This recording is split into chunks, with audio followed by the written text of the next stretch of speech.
This is the eastern gray squirrel. This cute critter originates from the eastern half of the United States and Canada. However, they have also become quite prevalent here in Seattle. If you've ever been on the University of Washington campus, there's a good chance you've seen quite a few of these fellows. Yet, not too long ago, you wouldn't have seen any. For most of the 19th century, eastern grays were known as rural pests or an ingredient in soup. In fact, they didn't pop up in urban areas until they were introduced to cities in the mid-1800s. Cities funded efforts to introduce squirrels to city squares, hoping to enliven their public spaces and bring a pastoral appeal to American metropolitan life. This idea was a big hit with the American public, and by the early 20th century, the eastern gray squirrel had cemented itself as a part of an urban community. Even among those who saw squirrels as a nuisance, their presence was accepted as an aspect of city life. Across the ocean, however, eastern gray squirrels became more than just a nuisance. After being introduced to the United Kingdom in 1876, they began to outcompete the native squirrels, leading to widespread extinction of Eurasian red squirrels in areas they previously inhabited. Eastern grays also brought over squirrel pox, a virus which is mild for eastern grays but fatal for red squirrels.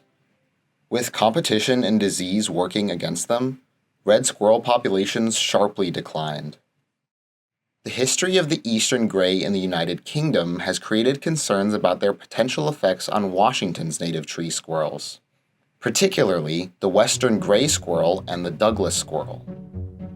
The western gray squirrel was once quite common in Washington, yet now there are only 3 isolated populations remaining. However, one study suggests that western and eastern gray squirrels share only 6% of their core habitats, meaning they barely even interact with each other. So what has caused their range to shrink so drastically?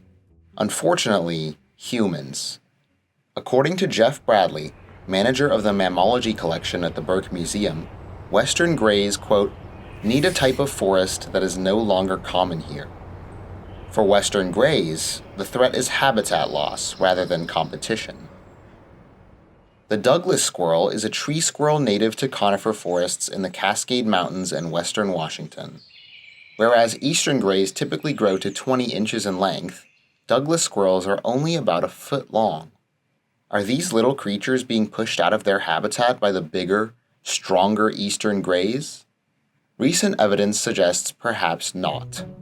Douglas squirrels are highly reliant on pine trees, whereas eastern grays are not very interested in conifers as a food source. This differentiation may help prevent fierce competition between the two.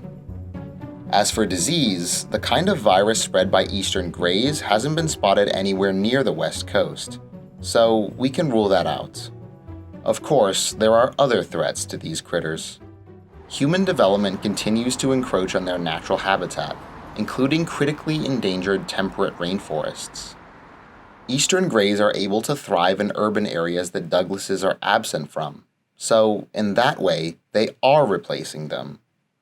Compared to the conifer-dependent Douglases, eastern grays will eat practically anything they can find in a garbage bin, from apples to pizza. While they mostly prefer different habitats, as Jeff Bradley puts it, quote, when they both occur in the same yard, the eastern grays are going to dominate. So it's not that there's no competition between the two.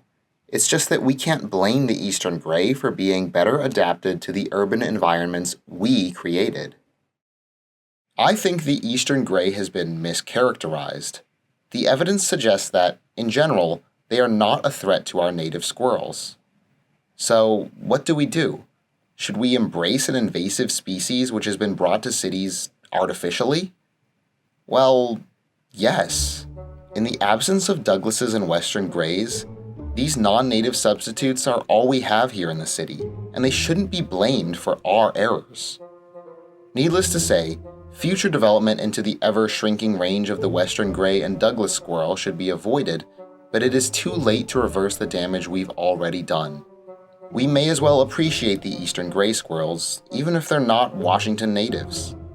After all, In a city where 70% of the population is from out of state, it's only fitting that the squirrels are transplants too.